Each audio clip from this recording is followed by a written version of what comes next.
اعوذ باللہ من الشیطان الرجیم بسم اللہ الرحمن الرحیم رب اشرح لی صدری ویسر لی امری واحلل عقدۃ من لسانی یفقہوا قولی۔ بکھرے موتی، 5واں حصہ۔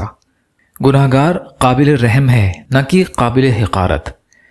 حضور اکرم صلی اللہ علیہ وسلم کا ارشاد گرامی ہے کہ حضرت عیسیٰ بن مریم علیہ السلام فرماتے تھے کہ اللہ تعالیٰ کے ذکر کے سوا دوسرے کلام کی کثرت نہ کرو، ورنہ اس سے تمہارے دل سخت ہو جائیں گے اور قلب قاسی اللہ تعالیٰ سے بہت دور ہو جاتا ہے۔ لیکن چونکہ یہ قرب اور بعد ایک امر معنوی ہے، اس لیے تمہیں اس کا علم بھی نہ ہوگا، اور لوگوں کے یعنی اہل ذنوب کے گناہوں کو اس طرح نہ دیکھو گویا تم ہی اللہ ہو، یعنی اس طرح نظر نہ کرو جس کا منشا کبر اور تحقیر ہو۔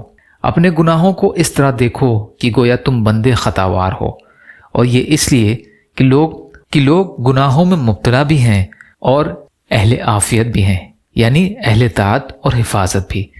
بس تم کو چاہیے کہ اہل بلا پر رحم کرو اور اپنی عافیت پر اللہ تعالیٰ کی حمد کرو۔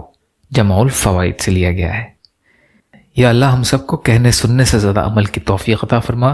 یا اللہ مظلوم فلسطینیوں، کشمیریوں، روہنگیا مسلمان اور مسلمان جہاں بھی پریشان حال ہیں، ظالموں کے ظلم کا شکار ہیں، ان کی مدد فرمائیے۔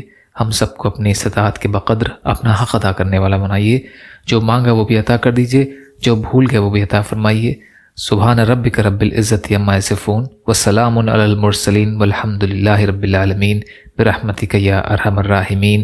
لا الہ الا اللہ محمد رسول اللہ۔ السلام علیکم۔